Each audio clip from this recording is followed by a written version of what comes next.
আসসালামু আলাইকুম সুপ্রিয় দর্শক শ্রোতা বন্ধুরা, আপনারা যে যেখান থেকে আমাদের এই ভিডিওটি দেখছেন সকলকে আন্তরিক শুভেচ্ছা জানিয়ে শুরু করছি আমাদের আজকের এই ভিডিও প্রোগ্রামটি। দেখতে পাচ্ছেন ক্যামেরার সামনে নিয়ে এসেছি এক সুন্দরী অপরূপাকে, তার কথাগুলো আপনাদের সামনে তুলে ধরবো। চলুন শুনে আসা যাক এই সুন্দরী আপু তার মুখ থেকে এই সুন্দর সুন্দর কথাগুলো। আসসালামু আলাইকুম আপু। ওয়ালাইকুম আসসালাম। কেমন আছেন আপনি? ভালো আছি আলহামদুলিল্লাহ। আপনি কেমন আছি আছেন? আলহামদুলিল্লাহ। আপু আপনার নাম কি আপু? আমার নাম হইছে টিনা। শিলা? টিনা। টিনা? হুম। আচ্ছা, কোথায় থাকেন টিনা আপু? আমি ময়মনসিংহ ফুলবাড়ি আছি। ময়মনসিংহ ফুলবাড়িয়া? হুম। ওখানে থাকেন নাকি আপনার জন্মস্থান ওখানে? আমাদের জন্মস্থান ওইখানে। আপনার জন্মস্থানে ওইখানে? হ্যাঁ। আচ্ছা। আপনি বাবা-মার সাথে থাকেন নাকি আপনার জামাইয়ের সাথে থাকেন?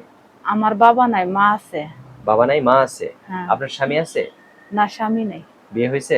বিয়ে হয়েছিল, স্বামী গাঁজা মদ খাইতো। হ্যাঁ। আমার মা নিয়ে আয়া পড়ছে। আপনার মা নিয়ে এসে পড়ছে? হ্যাঁ। তা এখন সেরকম স্বামীর কাছে কেন বিয়ে করছিলেন? প্রেম করে বিয়ে করছিলেন? না না, প্রেম করে বিয়ে বসি নাই, বাপ মাই দিয়েছিল। পরে জানি না যে গাঁজা মদ খা, পরে বিয়ে হওয়ার পরে জানি যে গাঁজা মদ খা, মাইর করে পরে আমার মা নিয়ে আইছিল।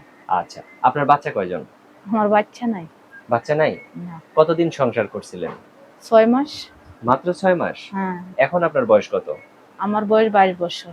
২২ বছর? হ্যাঁ। তো এখন যে আপনি ক্যামেরার সামনে আসছেন, আপনার মা কি জানে আপনি ক্যামেরায় ভিডিও করতেছেন? হ্যাঁ, জানে। তো যেকোনো মানুষ বিয়ে করতে চাইলে আপনার মা কি বিয়ে দিবে? হ্যাঁ, বিয়ে দিব। আমি তো এইজন্য প্রতিবেদনে আছি। একটা ভালো মনের মতন মানুষ চাই। গ্রামে একটা দেখে শুনে বিয়ে বসতেন। না, গ্রামের ছেলেরা বেশি ভালো না। আমি চাই যে একটা এমন ভালো মানুষ মিলুক যাতে আমি চলে ফিরে 2 টা ডাইল ভাত খায় শান্তিতে থাকতে পারি আমার মায়ের। আচ্ছা, যদি সেই লোকটা একটু বয়স্ক হয়?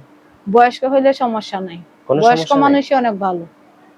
আপনি বুঝলেন কিভাবে বয়স্ক না, মানুষ ভালো? বয়স্কই ভালো। বয়স্করা তো সংসার বুঝবো, আর ইয়ং ছেলেরা এগুলা বুঝবে না। আচ্ছা, অনেক সুন্দর কথা বলছেন। আপনার কথা খুবই ভালো লাগছে।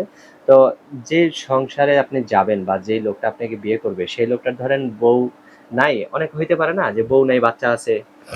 ওর বউ বাচ্চা থাকলে আমার কোনো সমস্যা নাই। অতি যদি আমরা চালাইতে পারে, খাওয়াইতে পারে, তাইলে আমি শান্তি। মানে সেই ফ্যামিলিতে আপনার সেই বাচ্চাদের ২ টা বা ১ টা বাচ্চা যদি থাকে, সেই বাচ্চাদের মা হয়ে থাকতে পারবেন? হ্যাঁ, থাকতে পারবো। সত্যি পারবেন তো? হ্যাঁ, পারবো আচ্ছা, অবশ্যই। কথা দিচ্ছেন তো নাকি? হ্যাঁ, কথা দিছি পারবো। আচ্ছা। আপনার ফোন নাম্বার দিবেন ভিডিওতে?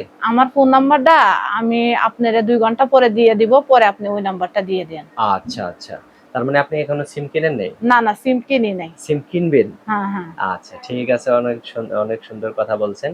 তা আপনার কি ক্যামেরা সেট আছে নাকি বাটন ফোন? না, আমার বাটন ফোন। আপনি তো এখন মুখ ঢেকে ভিডিও করতেছেন। আপনার মুখটা যদি কেউ একটু দেখতে চায়, আপনি কি কোনো বান্ধবীর ফোন দিয়ে আপনার মুখটা দেখাইতে পারবেন আপনার সেই শুভাকাঙ্ক্ষীকে?